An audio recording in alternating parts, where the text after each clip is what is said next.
નમસ્તે મિત્રો, મારી યુટ્યુબ ચેનલ પિયુષ સેરસિયાની અંદર આપનું હાર્દિક સ્વાગત છે। જો તમને મારા વિડીયો ગમે તો લાઇક, શેર અને કોમેન્ટ કરો અને હજી સુધી વિદ્યાર્થી મિત્રો તમે મારી ચેનલને સબસ્ક્રાઇબ ન કરી હોય તો ખાસ સબસ્ક્રાઇબ કરો અને બેલ નોટિફિકેશન ઓન કરો, જેથી કરીને તમને નવા વિડીયોના નોટિફિકેશન મળતા રહે। તો ચાલો વિદ્યાર્થી મિત્રો, ધોરણ 4 પર્યાવરણ તેમાં એકમ છે 5મું અનિતા અને મધમાખીઓ।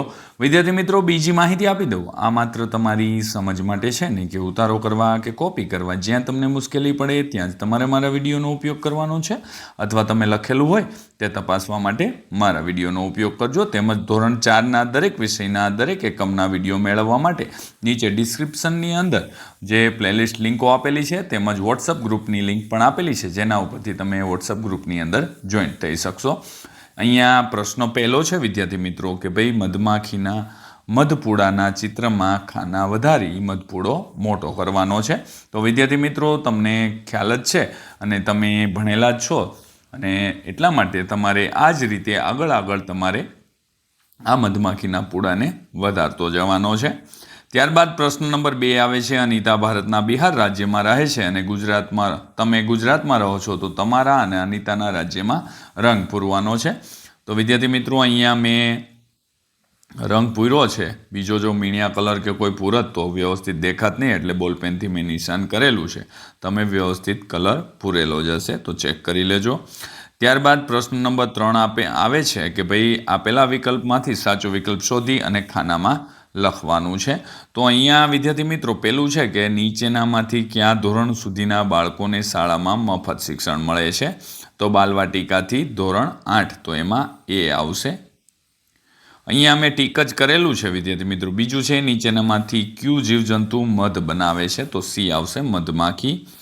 ત્યારબાદ ત્રીજું છે મધમાખી મધ શેમાં એકઠું કરે છે? તો કે ભાઈ મધપૂડામાં, તો બી આવશે।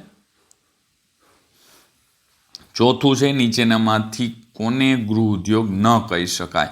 તો વિદ્યાર્થી મિત્રો, અહીંયા આપણે જોઈએ તો 4 વસ્તુ છે, મધ એકત્ર કરવું, માટલા બનાવવા, વાંસના ટોપલા બનાવવા અને મકાન બનાવવું, તો ડી આવશે, તે ગૃહ ઉદ્યોગ ન કહી શકાય।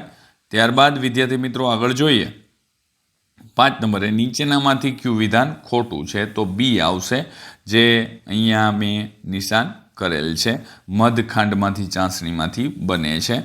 6 નંબરનું મધમાખીઓ કયા મહિનાઓમાં ઈંડા મૂકે છે? તો કે ભાઈ ઓક્ટોબર અને ડિસેમ્બર। ત્યારબાદ 7 નંબરે નીચેનામાંથી કઈ વિગત ખોટી છે? નર મધમાખી મધ તૈયાર કરે છે, તે ખોટું છે। માદા મધમાખી હોય છે તે મધ તૈયાર કરે છે। 8 નંબરે નીચેનામાંથી કોણ સમૂહમાં રહેતું નથી? તો કરોળિયો છે તે સમૂહમાં રહેતો નથી વિદ્યાર્થી મિત્રો। ત્યારબાદ આગળનો પ્રશ્ન આવે છે 9 નંબરે, નીચેનામાંથી મધનો ઉપયોગ ક્યાં ક્યાં થાય છે? તો આપણે જોઈએ તો ભાઈ નીચેનામાંથી મધનો ઉપયોગ આપેલી તમામ બાબતમાં, એટલે કે ડી જવાબ આવશે। ઉધરસ માટે, પંચામૃત માટે અને આઈસ્ક્રીમના સ્વાદ માટે।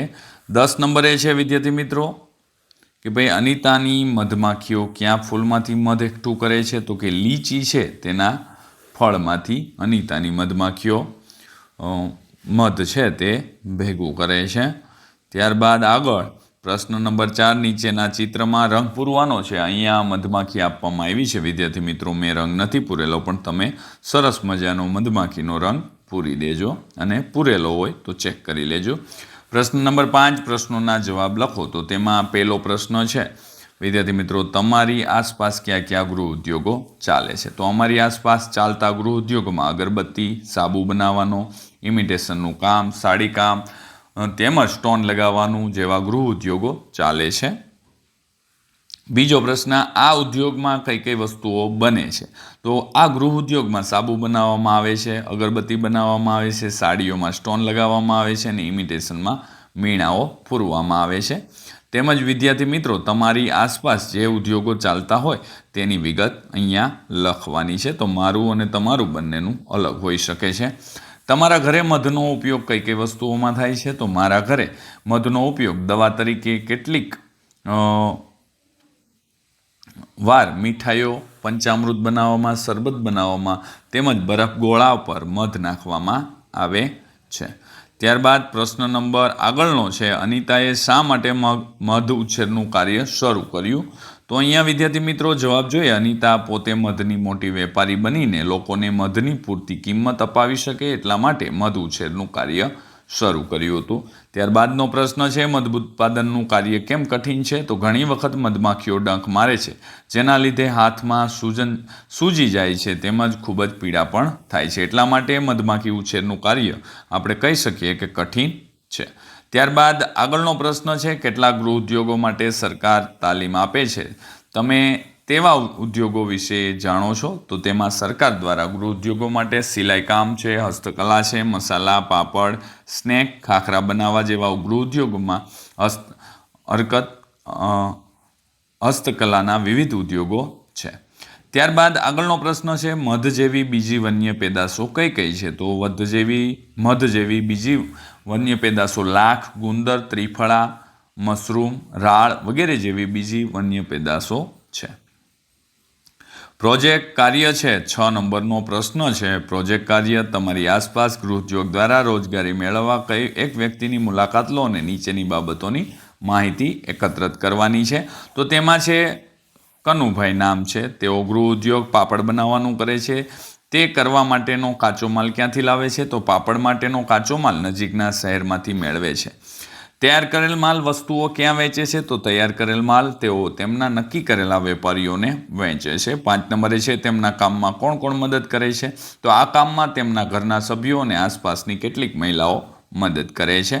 6 નંબરે છે, આ ગૃહ ઉદ્યોગની પ્રવૃત્તિ માટે રોજ તેમનો કેટલો સમય વપરાય છે? દરરોજ 4 થી 5 કલાકનો સમય વપરાય છે. 7 નંબરનો પ્રશ્ન છે, આ ગૃહ ઉદ્યોગની પ્રવૃત્તિ દ્વારા તેમનું જીવન નિર્વાહ સારી રીતે ચાલે છે? તો કે હા, ચાલે છે. 8 નંબરનો પ્રશ્ન, તેમના આ ગૃહ ઉદ્યોગથી બનતી વસ્તુઓ ઉત્પાદનની સૌથી વધુ માંગ ક્યાં રહે છે? તેમના આ ઉત્પાદનની માંગ શિયાળાની ઋતુમાં વધારે રહે છે. 9 નંબરે, શું તેઓ પોતાનો ગૃહ ઉદ્યોગ ચલાવવા કોઈ યાંત્રિક સાધનોનો ઉપયોગ કરે છે અને ક્યાં ક્યાં? તો ના, તેઓ બધું કામ હાથથી કરે છે, એટલે કે તેને કોઈ પણ પ્રકારના યાંત્રિકોની જરૂર નથી પડતી. 7 નંબરનો પ્રશ્ન, જોડકા જોડો. તો તેમાં રાણી માખી, તો એ આવશે ઈંડા મૂકે છે. બીજું કામદાર માખી, તો સી આવશે મધ એકઠું કરે છે. નર કીડી, તો ઈ આવશે સમૂહમાં ઓછી હોય છે. કામદાર કીડી, તો બી આવશે દર બનાવે છે. અને સિપાઈ કીડી, તો ડી આવશે રક્ષા કરે છે. વિદ્યાર્થી મિત્રો, આગળનો પ્રશ્ન આવે છે 8 નંબરે, નીચેની કેટલીક વિગતો આપી છે જેમના વડીલો કે અન્યો પાસેથી શીખી શકાય તેવી બાબતો સામે ખરાની નિશાની કરો. જો તે કામ તમને રોજગારી આપી શકતા હોય તો સામે હા લખવાનું છે. તો ભરત ગૂંથણ, તો કે હા. લીપણ કામમાં રોજગારી ના મળે. મહેંદી કામમાં રોજગારી મળે. ટાયર પંચરમાં મળે. સુથારી કામમાં પણ મળે. લાઇટ ફિટિંગમાં હા. નળ ફિટિંગમાં કાર્યમાં હા. ડૉક્ટર બનવામાં રોજગારી ના મળે, એટલે રોજગારી બીજાને આપી શકાય નહીં. ગાયો ભેંસો દોહવામાં હા. તો કડિયા કામ કરવું હોય તો હા. મધ એકત્ર કરવું હોય તો હા. કોમ્પ્યુટર ચલાવવું હોય તો હા. દેશી ઘંટીમાં અનાજ દળવું તો હા. રસોઈ બનાવી તો હા આવશે. આગળનો પ્રશ્ન વિદ્યાર્થી મિત્રો, જો તમને મારો આ વિડીયો સારો લાગ્યો હોય તો લાઈક કરજો, શેર કરજો અને કોમેન્ટ કરજો. અને હજી સુધી વિદ્યાર્થી મિત્રો તમે મારી ચેનલને સબસ્ક્રાઈબ ન કરી હોય તો ખાસ સબસ્ક્રાઈબ કરો અને બેલ નોટિફિકેશન ઓન કરો, જેથી કરીને તમને નવા વિડીયોના નોટિફિકેશન મળતા રહે. તો ચાલો વિદ્યાર્થી મિત્રો, ધોરણ 4ના કોઈ પણ વિડીયો મેળવવા હોય તો નીચે ડિસ્ક્રિપ્શનની અંદર પ્લેલિસ્ટ લિંકો છે, તેના ઉપરથી મેળવી શકતો. ચાલો વિદ્યાર્થી મિત્રો, હવે મળીશું આગળના નેક્સ્ટ વિડીયોની અંદર. આવજો.